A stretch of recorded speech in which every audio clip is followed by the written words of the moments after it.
네, 지금 베리 마샬 교수님께서 입장하고 계십니다. 큰 박수 부탁드리겠습니다.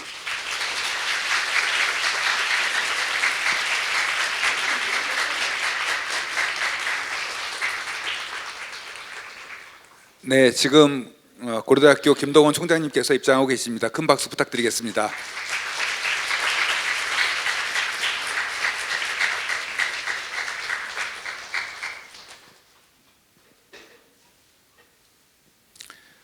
더 강한 고려대학교의 2025년 개교 120주년을 기념하여 인류 사회의 발전에 기여한 명사를 모시고 진행하는 넥스트 인텔리전스 포럼이 제5회를 맞이하였습니다. 이번 5회는 세계 미래의학을 선도하는 고려대학교 의과대학의 제1의학관 리노베이션을 기념하기 위하여 2005년도 노벨 생리의학상 수상자이신 베리 마샬 교수님을 특별히 초청하였습니다.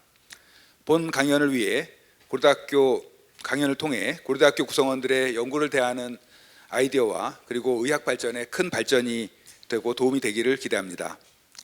다음은 김동원 고려대학교 총장님의 인사 말씀이 있으시겠습니다. 총장님 앞으로 모시겠습니다. 큰 박수 부탁드리겠습니다.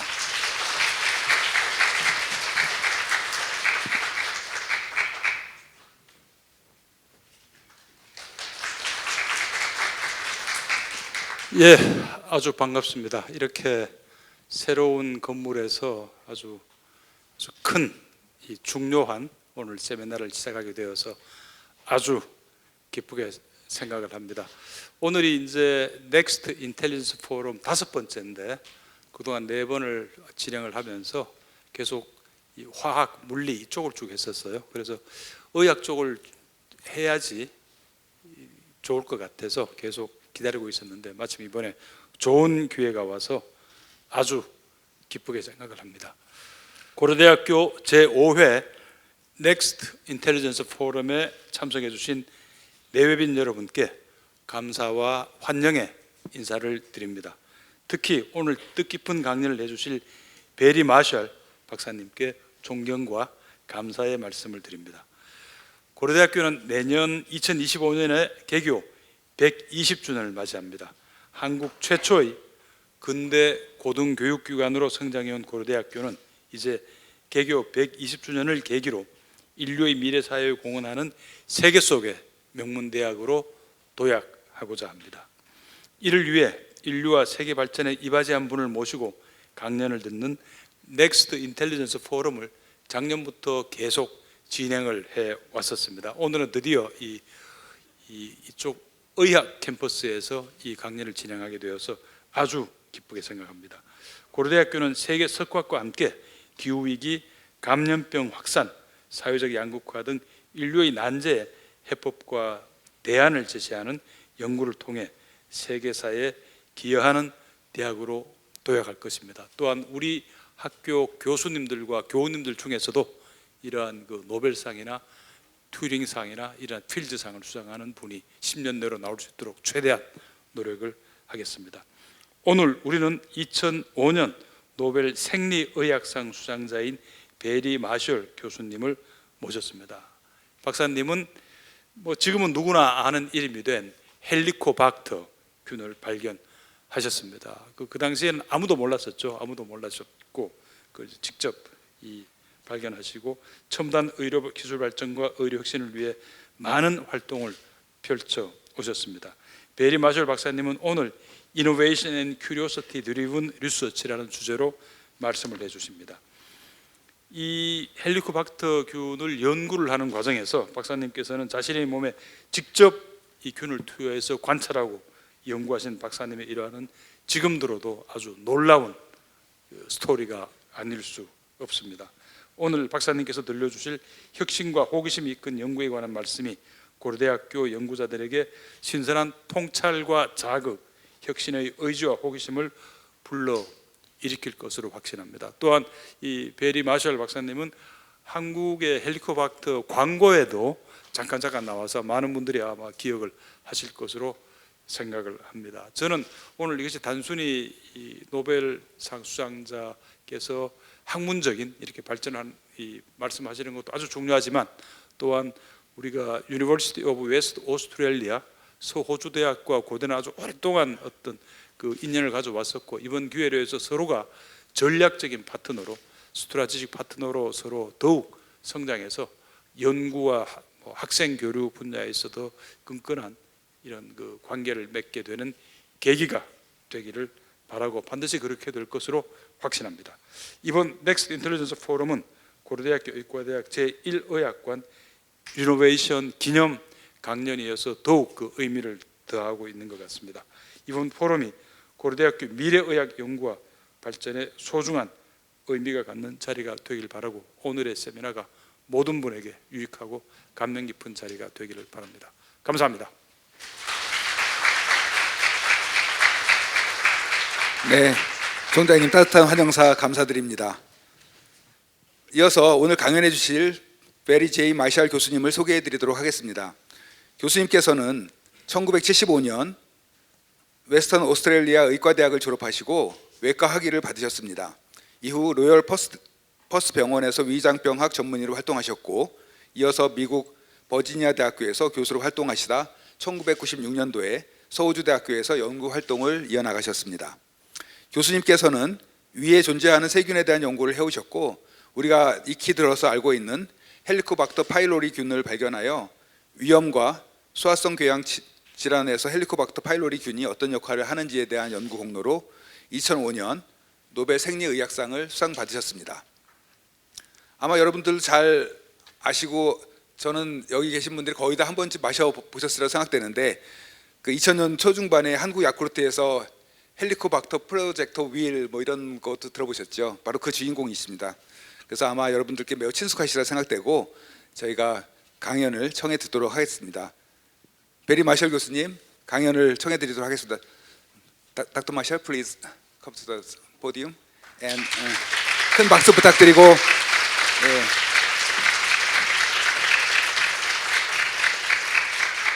오늘 강의해 주실 제목은 혁신과 호기심이 이끈 연구입니다. 네, please.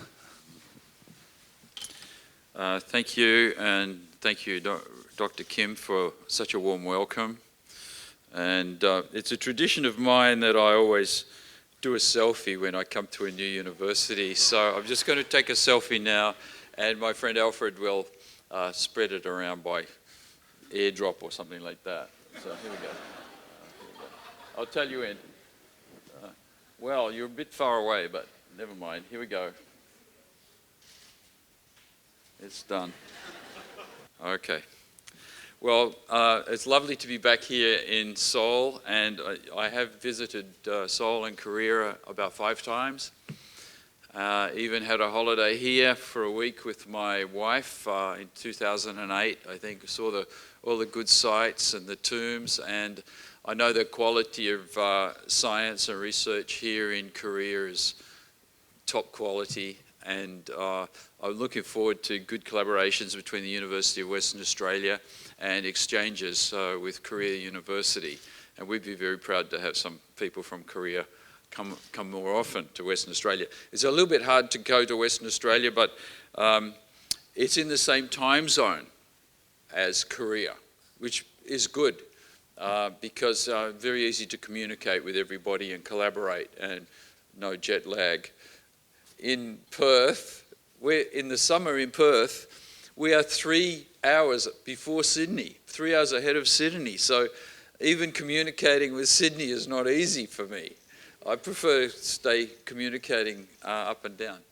Okay, so here's a nice picture of Helicobacter pylori, as you've seen plenty of times before, I suppose.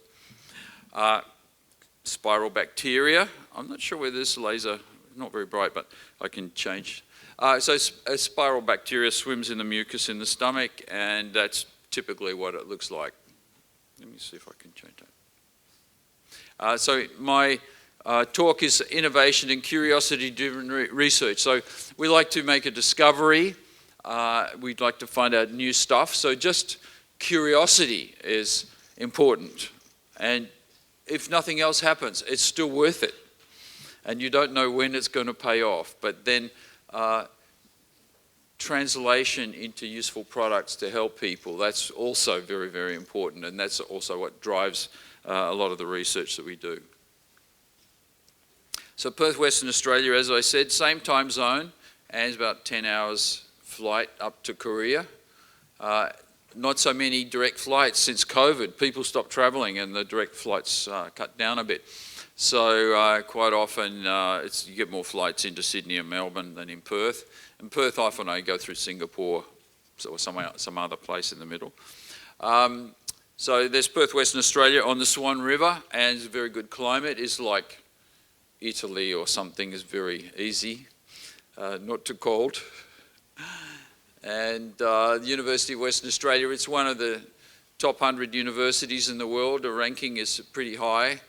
And this is some nice pictures of the campus there. And I also have a collaboration at Shenzhen University for the Marshall Lab for Biomedical Engineering, doing medical gadgets and stuff like that. As I said, I've been here many times before, and I pulled out a few of my souvenirs. The one in the middle, I think I was given that by the Yakult company. Yakult Project Will, remember that? But that was an important project because I said I don't like to be too commercial. I don't like usually sponsor products. But I thought it was important to get the information out amongst the Korean people about Helicobacter pylori. It's important.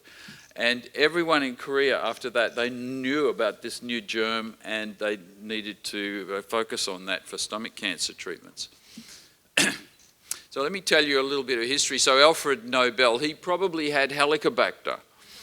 His whole life, he was so rich, he always used to stay in the best hotel. He always complained about the food. He always had indigestion. And so they would treat him with a very bland diet, you know, like lots of cream and milk and eggs and things like that. Definitely no kimchi for Alfred Nobel. But because people used to eat that very bland diet when they had peptic problems, their lipids and their cholesterol is very high, and people always used to die early from cardiovascular disease. So there was always an association between cardiovascular problems and ulcer disease, but it was because the ulcer patients used to get put on a very unhealthy diet. And of course, Alfred Nobel, I think he was only in his 70s when he died from myocardial infarction and angina. So probably he had Helicobacter like many other people. So in his biography, if you read his biography, the official book, it says he complained of indigestion, headaches, spells of depression. Let me see, and down here you see everyone said you must be overworked. You're some kind of rich tycoon traveling around, and you must be under severe mental stress. So here's the lesson for everybody. It's probably the most important lesson. If ever you go to the doctor, say something wrong with you, and the doctor says, it's caused by stress, that means the doctor doesn't know what's wrong with you. So it's blaming the patient. I'm not a bad doctor. It's your fault. You're under stress. You've got to change. But of course, nobody wants to change their personality or their lifestyle. You know, that is yourself. If you're stressed, that doesn't cause illnesses. There's something else there. So whenever your doctor tells you it's caused by stress, you think, aha, if I could find the real cause, I could win the Nobel Prize, you see. So think about that. Many things like, the first one I always think of is migraine headaches. Still pretty common in young people. We don't really know the cause of migraine headaches. And so always blame it on stress, you see. Ulcers, we could always blame ulcers on stress because when you get older, your acid secretion goes up a bit. You go to university, and now you're having a party on Friday night, you're having a party on Saturday night, you've got a hangover on Sunday, you're drinking coffee, you have got an exam on Monday. You see, all those things is going to make the stomach worse, and everyone says, stress, you've got an ulcer. But if you have H. pylori there, you'll get an ulcer. But if you didn't have H. pylori, you could have lots of stress, you'd never get an ulcer. So that was a great discovery for everybody. So don't worry too much about stress because stress makes you work harder. And I know in Korea, everyone likes to work very, very hard. So Alfred Nobel, he probably had H. pylori and always had maybe had a duodenal ulcer, but in those days you could never find that out because we didn't have any endoscopy. So I'll move on. So this is my friend Dr. Warren, who shared the Nobel Prize with me. In 1979, in fact, he first saw these bacteria. And you can see from the arrow, this is the black wiggly lines, that's Helicobacter pylori on the yellow cells. And you see, maybe this one on the top left, you see how the bacteria is sticking around the edges of the epithelial cells, trying to get down to the basement membrane, get nutrition. H. pylori doesn't like oxygen. It likes a little bit of oxygen, not too much. It's microaerophilic. So H. pylori can live on the surface of the stomach, but it can't invade the body. It can't go in the blood. And once it sees too much oxygen, it's backing off. So it's always a mucosal infection. And it's really on the surface of the stomach. So that makes it very difficult for the immune system to eradicate H. pylori. But on the other hand, H. pylori has a weakness so that everything you eat is directly on the H. pylori. So some of the treatments we use for H. pylori act in the stomach on the surface, and others, antibiotics, for example, come from inside the blood, up from the mucosa. So 1984 we started, we had our first publication in 1984 actually, in the Lancet.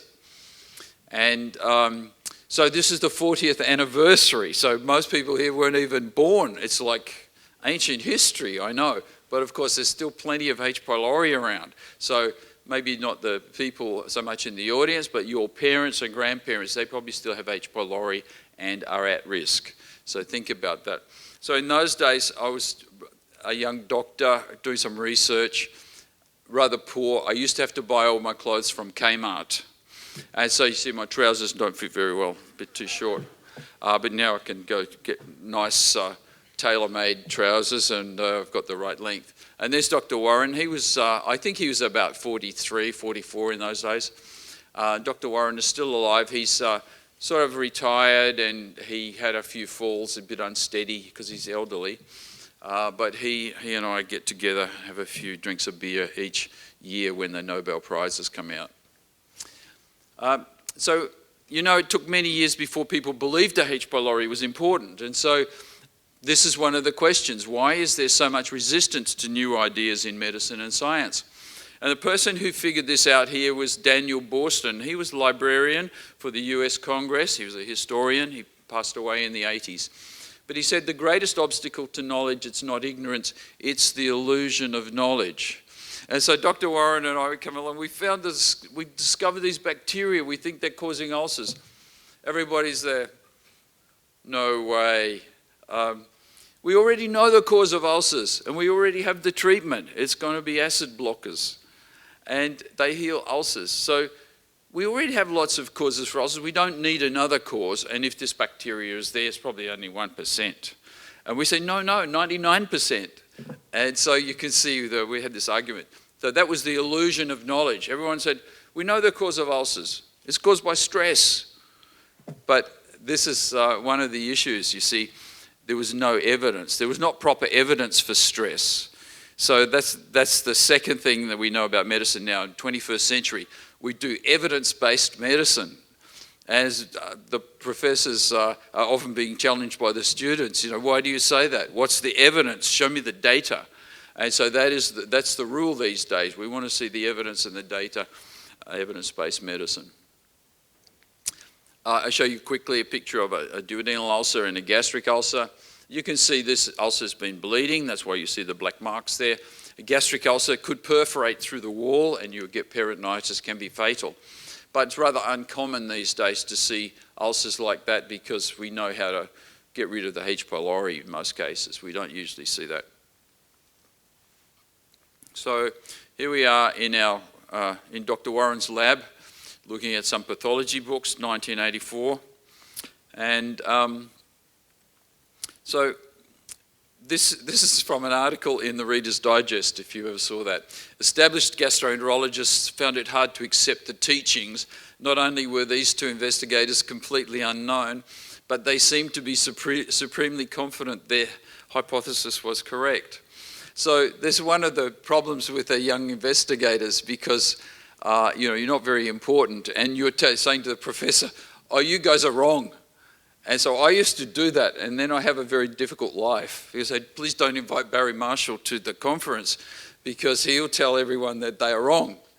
And so you need to be a little bit more diplomatic and have some respect for your poor old professors. So, but you can still publish, and they're interested, and they don't have to commit themselves. But we found that lots of other people had discovered these bacteria before, and probably people had seen them under the microscope in Korea and Japan and Russia, different places like that. So we knew they'd been seen before because we studied a lot of old literature. And we found this Giulio Bizzosero. He published in some German literature, but he was from Turin in Italy, 1892, the beginning of histopathology in those days.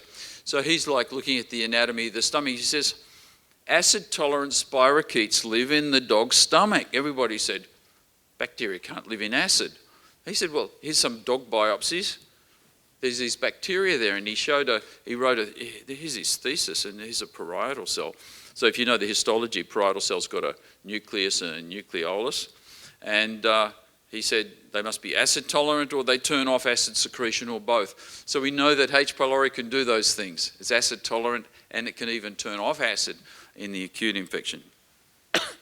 So that was in the literature. So this information that was in the medical books about bacteria can't live in acid, it was already, everybody who knew this literature would say that's not true, it can live in acid. And maybe it would have helped diagnose or discover H. pylori many, many years before. So Dr. Warren and I started looking for these bacteria, and we said, okay, well, let's have 100 patients coming for endoscopy, and you see in the bottom line here, and we can't see this laser very well there, but I wonder if I can pick up that microphone. That'd be better. Don't have to worry. Okay, that's better. So we had 100 patients, and you see the 58 patients had the bacteria, 58%. In those days, I didn't have a computer, so whenever I did any research, I always have 100 patients, and then I could say 58 patients, 58%. And the editor, he wouldn't have any mistakes in the tables. But you'll see here duodenal ulcer, 13, so the 58%. But if the patient had a duodenal ulcer, all 13 of those patients had the bacteria. 13 out of 13, 0.00044, as a 1 or 2 tailed test is highly significant. So it's like going to the casino and saying red, red, red, red, red, red, red, red 13 times. You can see it's very rare to get that just coincidence. And then gastric ulcer, 77% of those patients had the bacteria. So when you have a gastric ulcer, there's some other things that can cause ulcers. That's anti-inflammatory drugs, ibuprofen, aspirin, things like that. So you don't always have H. pylori, 20% or 30% might have another cause like medication. So that means that just with this one study, which was not funded, we did this after hours. And I was actually a hematology registrar when I was doing this. So I was very busy. I used to work in the morning, work late at night, consent forms, everything. So just this thing, it kind of laid out the whole ulcer situation. You had H. pylori, or you take in non-steroidal anti-inflammatory drugs, and maybe occasionally cancer. So that was it. So at that point, Dr. Warren says if we stopped doing any research at that point, we would have still won the Nobel Prize. But it was very interesting, of course, so we wanted to move on, find some diagnostic tests, etc. So at that point, we published in The Lancet, would the world accept the new cause for ulcers on the basis of data from only 13 patients? No way. You see, by then the pharmaceutical companies, they were making $3 billion per year with the H2 blockers, Tagamet and Zantac, and omeprazole came on a little bit later. So they already had the answer, they thought, but we said, no, it doesn't cure you, you need to get rid of the bacteria. And I submitted my paper to the Australian Gastroenterology meeting, And we were very excited because it was going to be in Perth. We said, we won't have to go to Sydney, we'll just do it in Perth. No air tickets, it'll be free, it'll be great. And we'll present this data. And they said, we're sorry, Dr. Marshall, your research paper was not accepted. And they said the number of abstracts continues to increase. For this meeting, 67 were submitted, we could only accept 56. So our paper was in the bottom 20%. They said, Dr. Marshall, sorry, you can't even have a poster. No oral presentation, no poster. Please don't come. So I didn't come to that conference, but luckily there was people internationally who knew a bit more about the gastric mucosa microbiology. And so people in England and people in US and people in Holland invited me over, and I did a couple of meetings there, and they were very excited about it. And of course the infectious disease specialists, they were very excited because they didn't have any, they didn't have a procedure, they didn't have a way of making any money. And of course the gastroenterologists used to do endoscopy on all the ulcer patients, and they were making plenty of money. And they didn't want to stop, so they didn't want to cure the ulcers anymore, they just want to keep having a look, having treatments, you see. So everybody's interested in some kind of strategy, and they make a living from that. So it's very difficult to move that one out of the way and come in, even if it's cheaper, more efficient. It still takes a few years before those people are going to change. So anyway, the microbiologists were very happy about it, and I got a lot of support from the microbiology community then, not so much from gastroenterology for a few years. So that was the illusion of knowledge was going on here. See, so stress, bad diet, alcohol, and genetic. And so the point I make here is that genetic is a very tricky one. If everyone in your family has the same illness, going back several generations, my father had an ulcer, my uncle had an ulcer, my grandfather had an ulcer. You see, it must be genetic, right? But if you have an environmental influence that's affecting your whole family for several generations, then maybe it's not genetic. So in these days, of course, we can actually look for the genetic problem. We can find the SNPs. We say, yes, this is the one. We can do molecular Koch's postulates on bacteria and show that we can move the gene in or out, etc., and prove that it's a toxin or something. But you see, prior to this, if you came from a remote village where the water had, say, arsenic in it, and nobody knew about that, well, you can see for several generations people could develop cancer and different illnesses because of the bad drinking water. So an environmental influence that lasts for several generations, it looks very similar to a genetic problem. And so keep your eyes open. So if you see something is maybe genetic, runs in families, you also ask, okay, what are these families doing? And then you say, what is the gene? What's the SNP or the mutation? Show it to me, give me the proof. And then you would believe that it's a genetic. But in the 80s, we didn't have that technology. So the question is, how do you prove that a new bacteria is a harmful one? Because it could be a commensal. And when we looked for H. pylori, we found so many people had it. In Korea, for example, 70%, 80% of the population had it.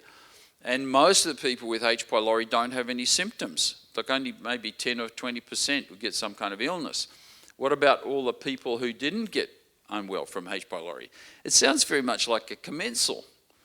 And someone can perhaps find useful reasons to have H. pylori. However, the standard way to prove that a bacteria is harmful is that you do an experimental animal. And so Robert Koch, he had this problem. And in those days, everybody had tuberculosis in their sputum. Not everybody, but everybody in the hospital coughing, anybody with a cough, you sample the sputum, you could find TB bacilli in the sputum. And Robert Koch, he discovered those. But everybody said it's probably a commensal because it's so common, and most people, they don't die from it. So how could you say it's so harmful to cause meningitis and all these other things? So he said, well, here's the thing, you infect the bacteria into an experimental animal. And he used guinea pigs, of course. And if TB develops in the animal, it's proven the bacteria are harmful. And so we now know that's called Koch's postulates. So it's interesting that this publication from Robert Koch was exactly 100 years before I did these experiments.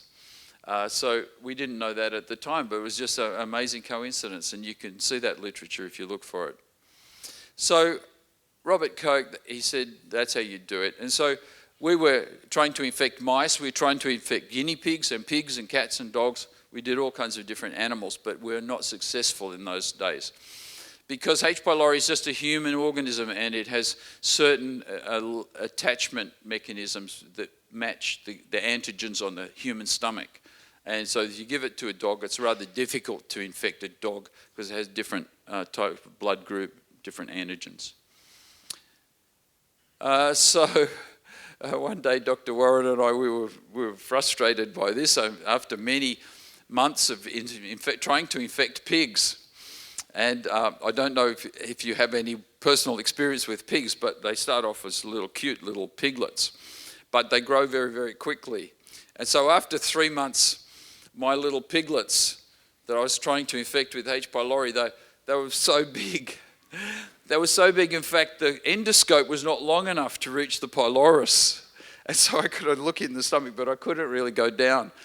And every time I did the endoscopy on the pigs, it was a difficult process because in the morning, the pigs, they wouldn't get any feed. They'd be fasting for 12 hours, you see. And then I would come in, I have to wrestle the pig, grab the pig, give the pig an anesthetic, and the pig squeak, squeak, squeak. So it was very smelly, very difficult research. I said, Dr. Warren, there must be an easier way. Why don't we infect a human volunteer? And he said, who do you think it should be, Barry? I said, I think it should be you. And he said, no, I think it should be you.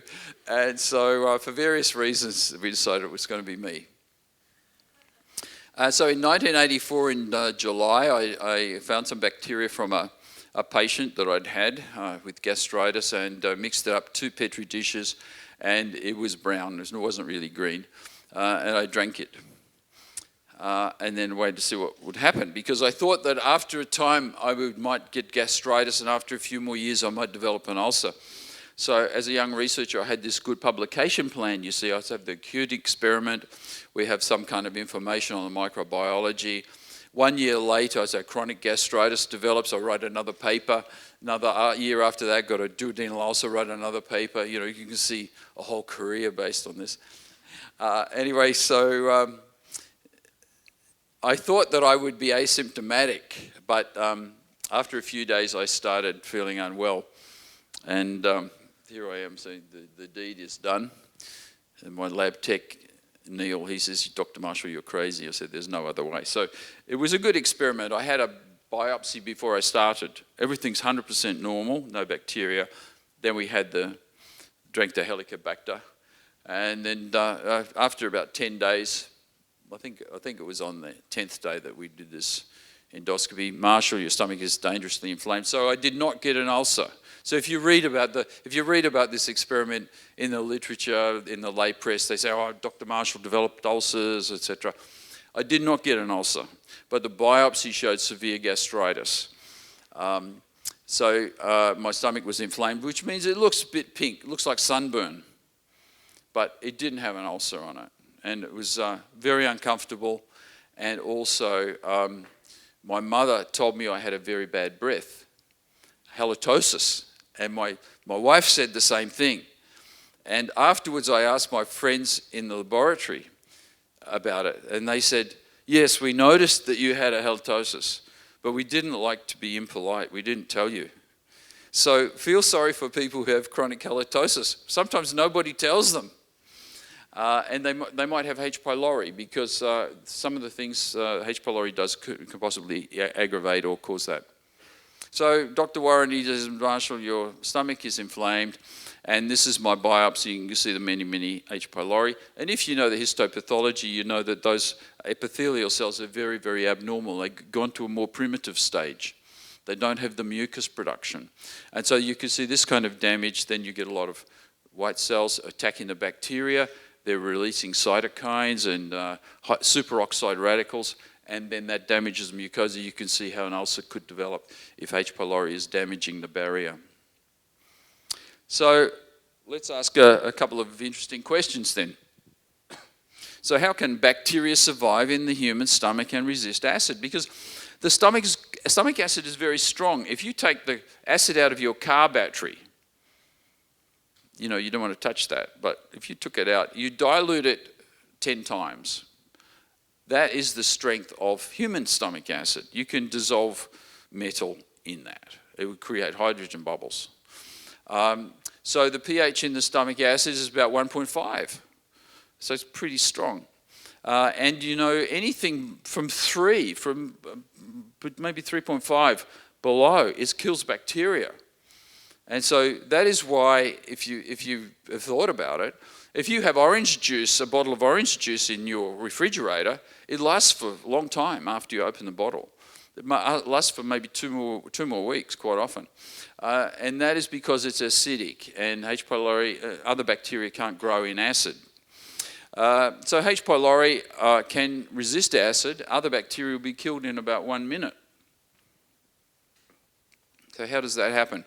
Well, H. pylori makes urease enzyme, so it generates, so here's a picture of the H. pylori here, and urease enzyme is going to form an alkaline environment around there for the H. pylori, and the H. pylori itself is going to be always at pH 6.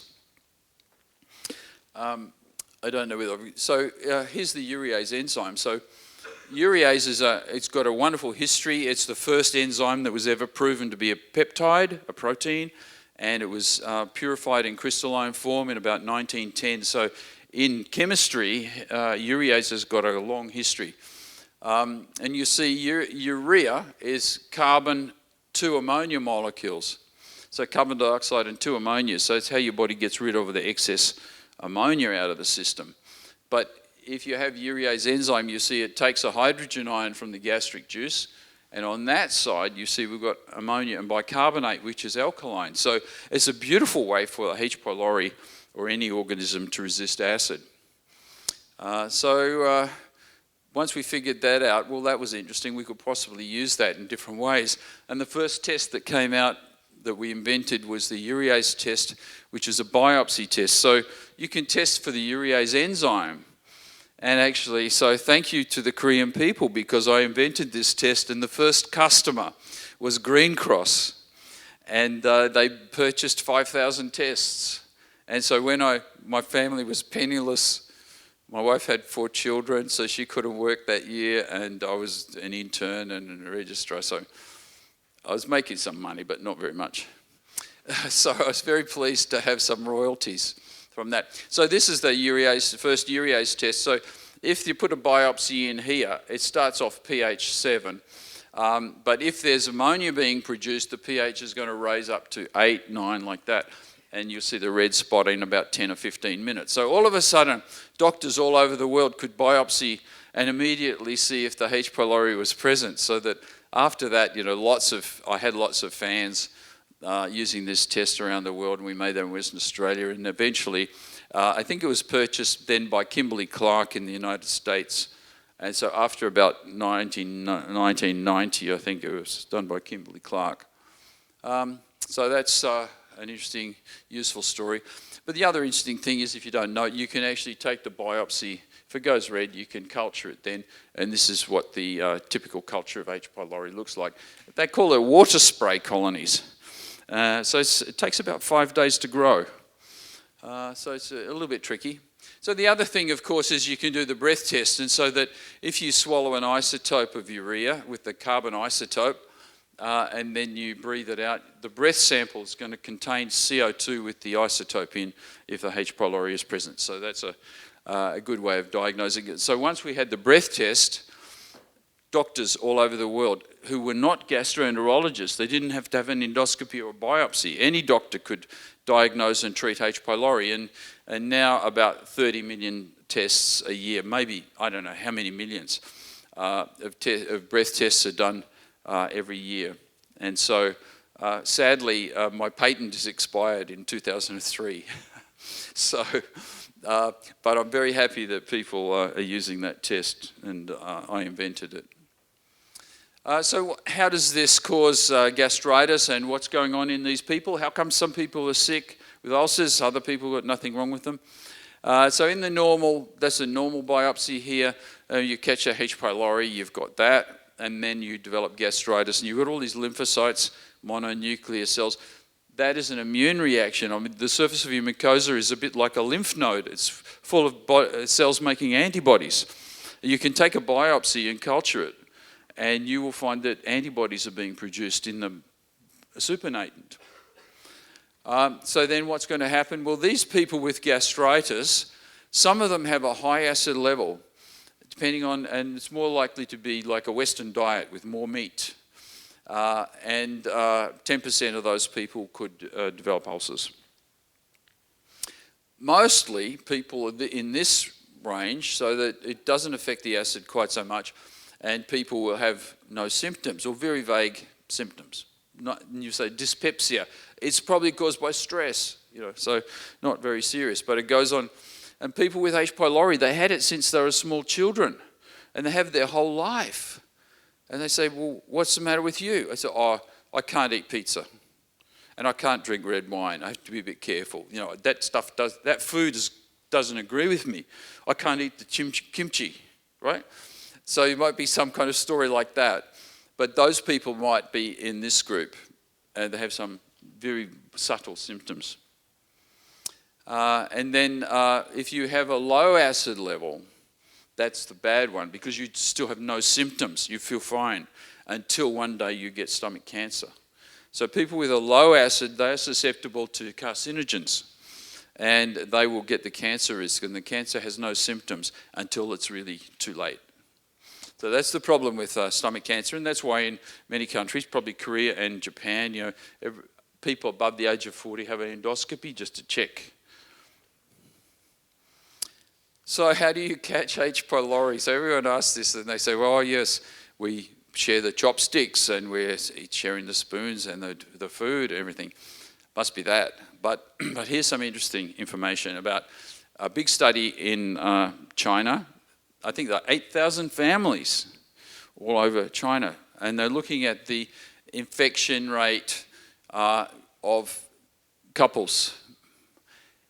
And I always have trouble explaining this graph, so I like to just focus on the bottom here. That they tested the whole families. And here we go. So if your father is infected, how many of the children were infected? So if only the father is infected, 11% of the children were infected. If your mother was infected, 25% were infected. And if both parents were infected, it's 52%. But if none of your parents were infected, it's 12%.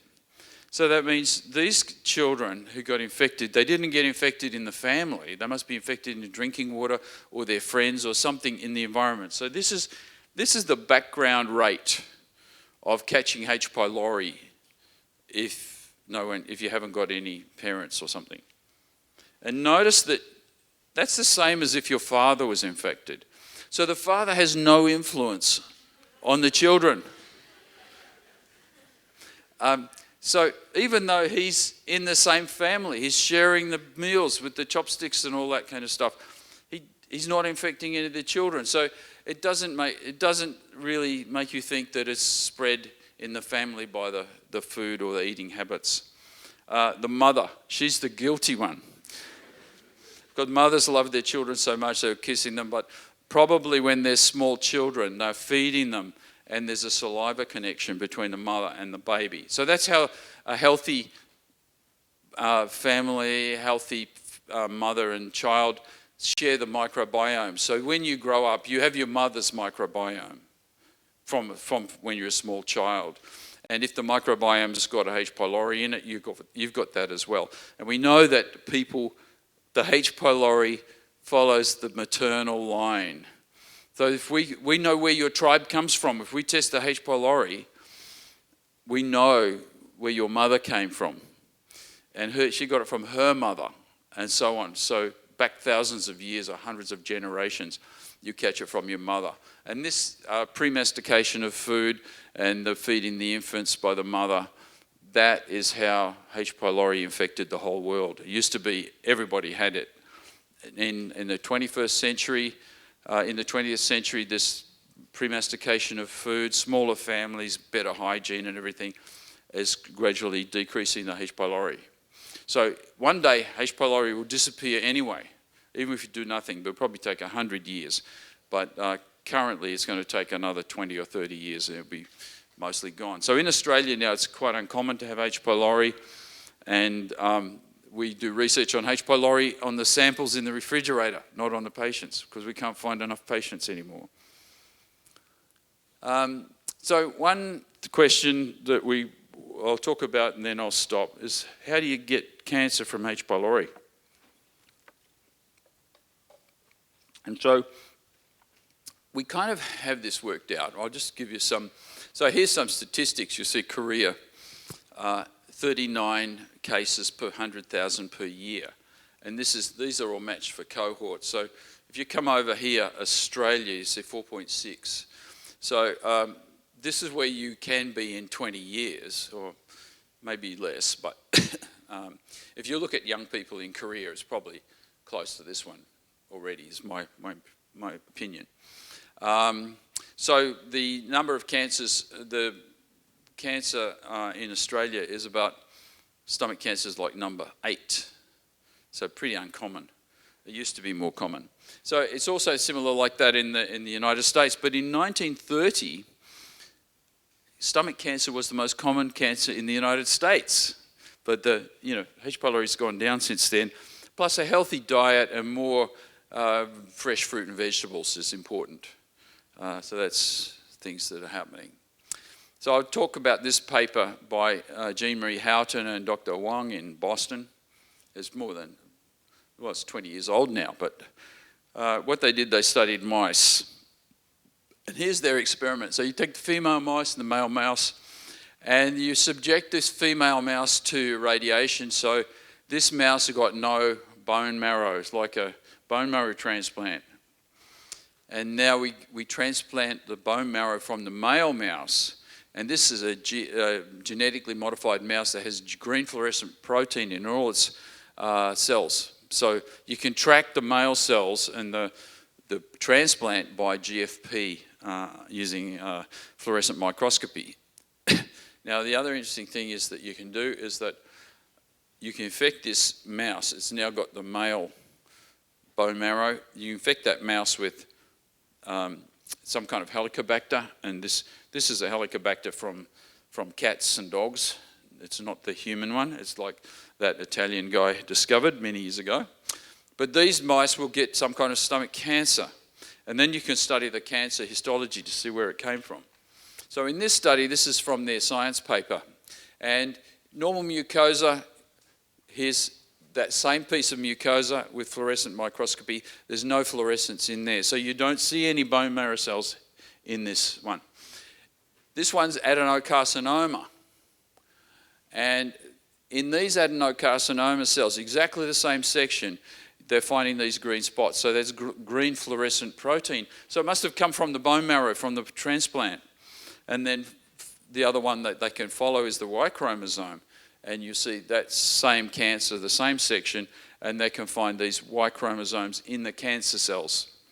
So that tells us that the H. pylori causes the inflammation.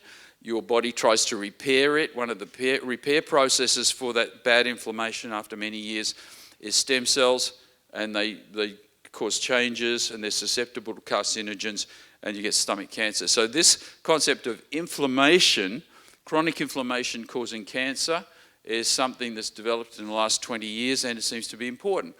Hepatitis C, chronic inflammation all your life, cancer. Papillomavirus, cervical cancer, it's the same. So not all cancers would have that, but certainly this is a good example of it.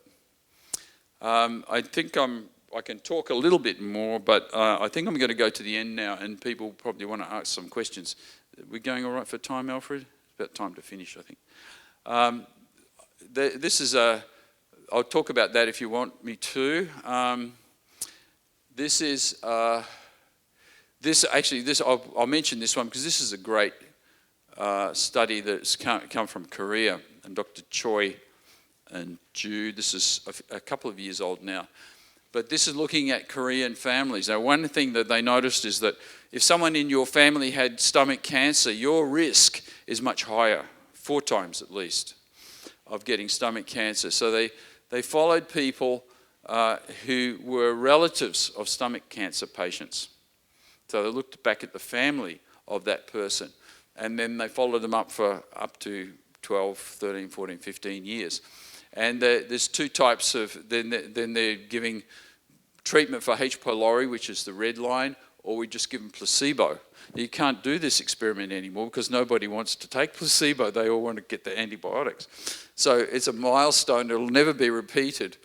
But you see that the stomach cancer rate, if the person still had the H. pylori, they got the placebo, that's the blue line, you see 3 or 4% after 12 years.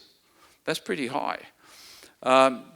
So if you just look at the H. pylori persistence, the blue line, and the H. pylori eradication, you can see that at 12 years, the H. pylori eradication has decreased the stomach cancer risk by half. So you see the rate, I think the rate we saw on that epidemiology was 30 per 100,000. If you got rid of H. pylori straight away, you would have 15 per 100,000. So you still have to worry about that other 15. And so the moral of the story is you want to get rid of the H. pylori so that you're not going to have that problem in the future. Because once H. pylori's been there for a few years, it starts some kind of process which could lead to cancer. Even when you get rid of the H. pylori, you still need a checkup. So that keeps it expensive. So take-home message is get rid of H. pylori as soon as possible. And especially Korean has got one of the nastiest H. pylori. It's got a lot of CAG-A toxin. And so it causes more inflammation than some of the European strains. So we know that now. The new technology is going to be precision diagnosis, specific therapy, personalised medicine. And one of the ways that we're studying H. pylori now is with a string test. I might have a picture of that. Wait a minute. So I can tell you, you know that it's becoming resistant to antibiotics. I won't talk about that in detail unless you ask me. Let's see. So one of the things that we've been doing for years, we used it mainly for epidemiology in the outback, was a swallowed string, so that you can take a string in a little capsule and you swallow the capsule with a drink of water, and then you wait for 1 hour, the string unravels in your stomach. Then we pull the string out and study on the end of the string. We can find the DNA of the H. pylori. We can sometimes culture the H. pylori. And it sounds terrible, but everybody can do this. It's very unusual for patients not to be able to do this. So, you know, the H. pylori is sticking on the string, and now we've got the DNA of the H. pylori on that string. You can put that in a rat test, or you could just send it to the lab. You can do qPCR. And the useful thing of COVID, the one useful thing of the COVID epidemic, is every hospital in the world has a qPCR machine. And now it's wasted. Nobody's doing COVID testing anymore. So everyone's crying because they've got a $20,000 machine. It's not making any money, so the lab's not very happy. What else could we use it for? Well, we could do this test, and we could then recommend which is the best antibiotic to treat the H. pylori with. We say it might be resistant to clarithromycin. We're probably not going to use that. Or we might find out, big surprise, your bacteria is sensitive to clarithromycin. So that's a much more effective and easy treatment rather than the more difficult treatments, you see. So whatever result you find from the antibiotic sensitivity, you can find it in the DNA and then find a cure for the patient without any side effects, or very few. So I think the string test is something we're evaluating at the moment. We're doing a few thousand of them in China, and probably we'll have a publication towards the end of the year about, and we'll be able to tell you what the accuracy is and what the benefit of that is. So it's a new thing. So this is when we were doing the epidemiology. Actually, the string test that we developed in Shenzhen is got the CE label now, so we can use it around the world in a lot of countries. But it's just really a new thing. So most of this is common sense. I want to go to the acknowledgements.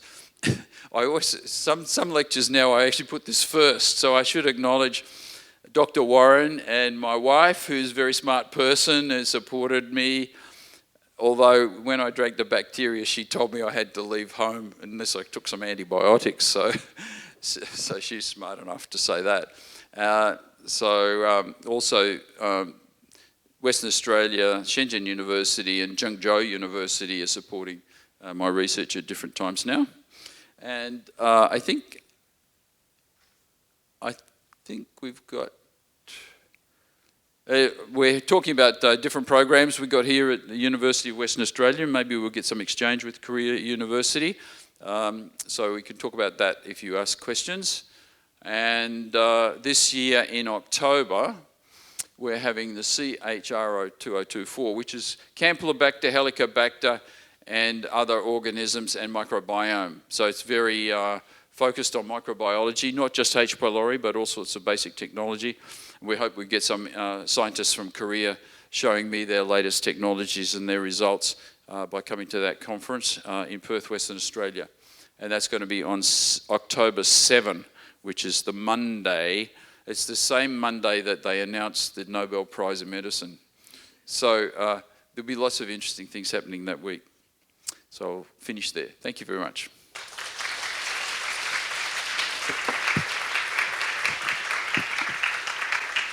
네, 진짜 영감을 주는 강의 감사드립니다. 지금부터 저희가 이제 마샬 박사님께 질문과 대답을 하는 시간을 잠깐 갖도록 하겠습니다. 예, 지금부터 손을 드시면 저희가 마이크를 전달해 드리도록 하겠습니다. 네, 질문 받도록 하겠습니다. 김홍래 교수님이랑 김현정 교수님 앞으로 나와주시겠어요? 예. 네, 마이크 전달해 주세요. 여기서 두 분이 진행해 주세요. So hello, Professor. I'm an engineering student studying in KU, and I want to ask you some fundamental question as a scientist. I always wonder. Researcher, yeah. I always wonder how to be a good engineering student, and I always want to think out of the box. So I want to ask you, what is the origin of to be creative students, creative engineering who can think out of the box? And I'm questioning, is there any habit that you have when you live? So yeah, that's the question. Okay, so I'm kind of an engineering student myself, because I did win a electrical engineering scholarship when I came out of school, but I chose medicine. But I also do engineering as my hobby, electronic engineering. So if you come to my house, you can see lots of oscilloscopes and stuff, old broken instruments, which I like fixing up, things like that. So I perhaps think like you, and I expect evidence, and I like to see the basic underlying physics, how some process is going to happen. If I was, no matter what science I was in, I would be looking for the evidence, but you probably don't realize it though. There might be a lot of problems which need to be solved, and the technology in the last 20 years has advanced so much that if you just learn how to use all that new technology, you can then apply it to some kind of problem which was impossible to solve in the past. So you say, well, how come? I'm trying to think of the revolution is really that we've all got a handheld phone. It takes photos. We can connect to the internet. So that is such a revolution that it means that we don't have to travel. We could do things on the internet, but when we travel, it seems to happen pretty smoothly. You know, you go in, I put in some information in Perth, and then after that, I just stand in front of some kind of camera in the immigration, they take a photo, go through, that kind of stuff. It's all linked up. You could not imagine that 30 years ago. Maybe you could dream about it. So that would be thinking out of the box. So I suppose that's like Steve Jobs. He could do it. And I think I could do it because I was building my own home computer. My first paper in the Lancet. So you say Barry Marshall wrote this on a home computer word processor that he built himself. It was using software CPM. So I built it this 1 year before IBM PC was started up. My computer had a software called WordStar, so I had word processing, spell checking, I think spell checking, and it had 24K of RAM. Now my phone now has got 500 gigabytes of RAM, so it's like 100 million times more. In those days, 24K of RAM was going to cost about $200. So it was incredibly expensive. So 24K, and I had a hard drive which had 350K on it. So it was interesting. It was great technology. I still love playing around with that. So, so at that time, maybe I recognized that medicine was just information. And so you say, oh yeah, but the doctor and the patient, they have that wonderful doctor relationship. It's like a bond that happens. And so that's great. But the reason you have that bond and you have to develop that bond with the patients is you want to get the information out of the patient and then make the diagnosis. And everybody thinks, oh yeah, you make a diagnosis because the patient comes in, you do some kind of laboratory test, and then you have the diagnosis. You say, well, that is kind of true, but you have to know which test to do and which part of the body to focus on, and then you can be cost effective and get a quick answer. But 90% of the time you already know the diagnosis as soon as you talk to the patient for 5 minutes. You know what the diagnosis is going to be, and you do the test to confirm it. And also, how are we going to, I believe that the doctors are going on strike. See, they want more money, they want to see less patients, they want to have more holidays, so everybody's like that. So how can you solve this problem? Well, the government doesn't want to pay more money, so they want a quick way of getting all the information in a fast way, more accurately, so the doctors, they're not working so hard. So, you know, I recognized early on that information was the issue and computers were going to solve that, and so I was always putting all my patients on the computer and looking at the data and everything. And so I realized that 100 patients in a study was a limit and I needed to scale up. So we've got to that stage now. So for engineering, look for the new technologies and use the new technologies to try and solve problems which in the past people didn't think it was possible. So that's one thing. The second thing is you say thinking over the box. Well, I sort of think over the horizon. So all these issues, so that you think about vaccination and COVID and viruses and all these people spreading them around the world. What's the answer? Well, you've got to put yourself 20 years in the future over the horizon and say, what is the answer that people are not thinking about and it's not obvious? Because everyone just extrapolates from the current technology. They say, okay, this is where we are now, we're just going to draw a line here, and this is where we're going to be in 10 years or 20 years. That's not true. You're going to be, there's something else that will happen. So I guess that's thinking out of the box. And people who have predicted the future in the past, if they predicted from extrapolation, yeah, they were wrong. And it was always much better than they thought. The final one I mentioned is, you know, you've seen these Moore's law. Every 2 years, the amount of information on a chip doubles. So the companies that succeeded, like Intel, they figured that out. They said, we'll give you these chips for free because we know, or we'll give them to you at cost or losing money because we know that if they're successful, we'll sell 50 times more and we can fit them on a smaller chip and we'll make a profit. So companies like that understood it. And once we got into genome sequencing, the original human genome was going to cost $3 billion. And Craig Venter, he said, oh, I can use shotgun sequencing, put it into a computer, assemble all the bits. It's only going to cost $300 million. And then the first bacteria was sequenced about 96, and that cost $10 million by Glaxo. And then in 2000, it was $1 million. And now, Alfred, how much do we sequence H. pylori for now? $50? Something like that, you know. So now we put 100 H. pylori on the one chip for $1,000, something like that. And, you know, hundreds of human genomes.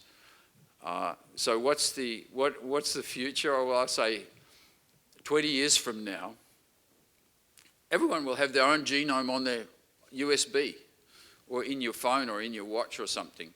When you go to the doctor, he'll just connect it up by Bluetooth with his computer, and he'll use the Microsoft genome analysis software, $3 a month or something, and he'll say, Dr. Marshall, good news, I've looked at your genome. You are not going to get a heart attack because you haven't got those risky genes there, so you can eat as much cake as you want, and lamingtons and those favourite Australian foods. Or he might say, you can never eat those foods ever again. That's probably more likely. So I think everybody, I know in Korea, there's lots of computing power, everyone's in bioinformatics and things like that. So I think Korea is going to be successful no matter what. And that's the sort of thing that I would be doing, actually. If I was starting my life again, I would be doing genomics, big data. I like playing around the computer. Sad thing about it, it's a bit unhealthy, just sitting in front of a computer, touching a mouse all the time. That's unhealthy, so you've got to have maybe 30% of your time doing something else. So I like engineering is kind of good, studying building structures and all that kind of stuff. And then you go out on the building site and you test the cement, you hammer on the soil and you test the steel bars and all that kind of stuff. So engineering's a good way to go, I would say.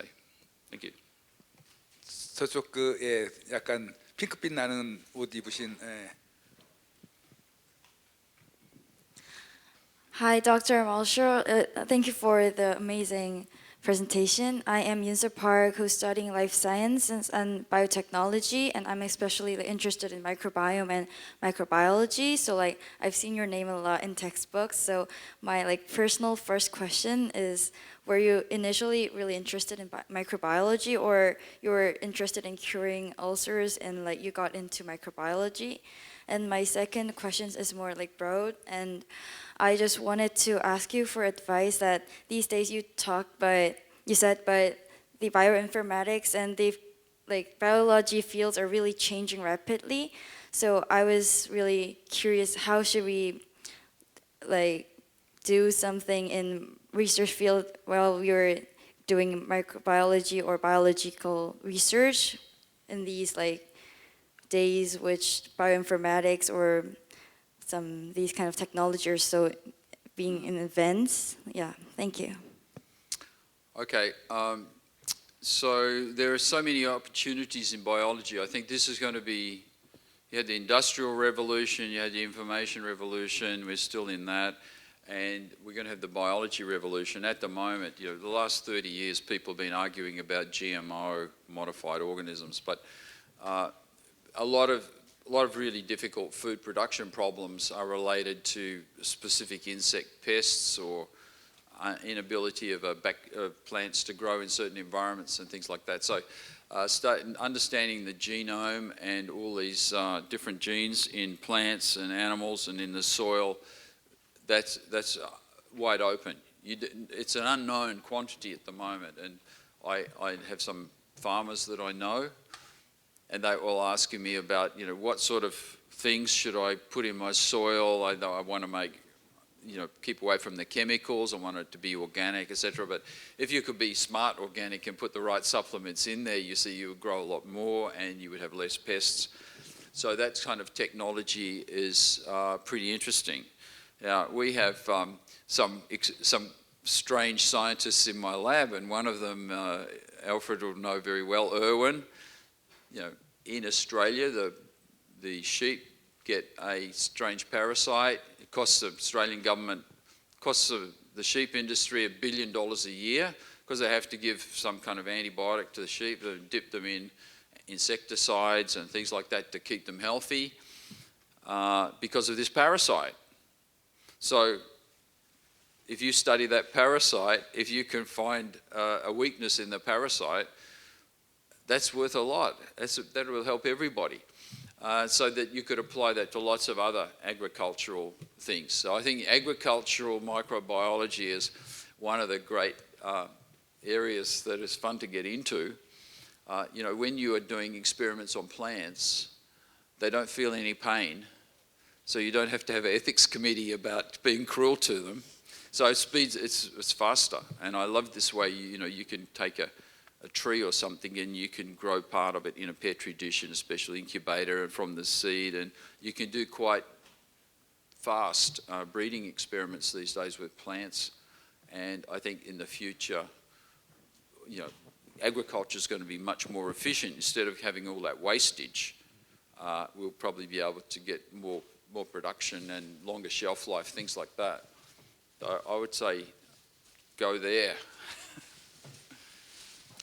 네, 그러면 Okay, what have you got, Alfred? Oh yeah, anyone who asks a good question can get a free pair of socks. Alfred? There, lady. 예, 이번에 한번 의과대 학생 중에 한 명 모두 질문할 사람 있으면 저쪽이 손이 빨리 안 돼. 까만 옷 입은 우리 남학생. Thank you for your nice lecture, and I'm a medical student in College of Korea University.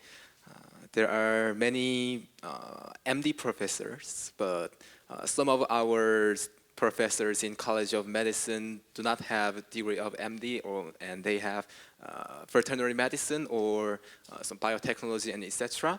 And in their lecture, they says, when I see the research of the MD professor, I think we have a gap, or they have some different thinking. So I want to ask you, what makes the difference if I have degree of MD and doing research? What is the benefit for what is the benefit as a MD researcher? Okay. So the problem with medicine is that this issue of if we don't understand the disease, we make up some kind of explanation. And if we can't find a diagnostic test to confirm the diagnosis, then we say stress or some other thing, you know, which is not important. We say, oh, it's your diet or it's stress. But I was very disappointed when I started practicing clinical medicine independently, because 50% of patients, they have no diagnosis. You haven't found anything wrong with them to explain their symptoms or their complaints. So those 50%, and this is the problem as a scientist, when you look at the medical doctors have got the illusion of knowledge. They think they know the answer because they were taught how to deal with this problem. And it may not be evidence-based. So if possible, they should more likely look for the evidence. But what I have found is that often it's a balance with the medical situation. You see, you want to go to a doctor that's had lots of patients exactly like you. So has done, if you say you're having heart surgery, I'd like to have somebody maybe between the age of 40 and 50. He's already done 100. And I'm now 101, he's not experimenting on me, it's going to be a good result. So the clinical doctors have to get the experience, they have to see the patients, and it takes a few years to get there. So it's hard for them to actually also do the basic research. But clinical doctors all love research, and they recognize that they have some inadequacies and deficiencies in their training, and the technology is moving quickly, and they have to, you know, see the patients with the heart disease or something. So the way I always encourage the funding agencies to support the research where you've got a clinical doctor and a laboratory connected up. And the clinical doctor is not a good researcher. He won't feel like writing down the data. He won't keep good records, and you need things like that these days. So what I try to do in my hospital, if I've got a good idea for a research project, I get the clinical doctor, and then I take the scientist and say, right, when that doctor's doing his endoscopies, seeing the patient, you can go in. So Alfred does this. You've got to have someone like Alfred. He develops the consent form for me. He and the other technician go and sign the consent forms with the patient, explain to the patient. At the endoscopy, they'll be taking the samples and doing the cultures, doing different tests, writing down all the data. And so I can still just do the medical stuff and all the data collection and the new information, genomics, whatever. It's being done properly by scientists there. And so that having that connection both ways leads to excellent results and satisfaction actually for the medical doctors and also for the basic scientists, because they don't see the patients very much. And you're studying some kind of bacteria. It's not as exciting as if you saw the patient who was sick with that bacteria, and then you did the the science, and then you saw the successful results. So I think that is a lot of the medical doctors. They're very smart, and they would like to do more science if they had time. So be a little bit sympathetic to them when they're making up stuff and they're saying that it's caused by stress. They really know that it's an opportunity to find out what the real cause of those diseases is. The new technologies that we're seeing now are going to unravel this, especially like neuroscience. You look what's going there.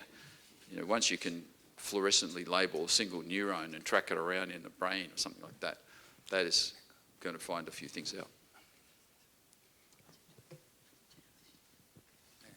네, 지금 뭐 질문이 많으시겠지만 오늘 질문은 여기서 마무리하고 다음에 이제 저희가 그 사진 찍는 시간을 갖도록 하겠습니다. Thank you, Dr. Marshall, and please give big hands to the Professor Dr. Marshall. 사진 찍을 거예요. 저희가 그 사진은 그 교수님들과 보육자분들 앞에 나와서 먼저 찍고, 그리고 특별히 학생들 그 뒤에 우리 마샬 교수님 찍을 수 있도록 좀 부탁을 좀 드리겠습니다. 그래서 찍은 다음에 원하는 사람들은 포디움에 올라와서 같이 사진을 찍도록 하겠습니다. 예, 교수님들 시간을 전략해 주시기 바랍니다.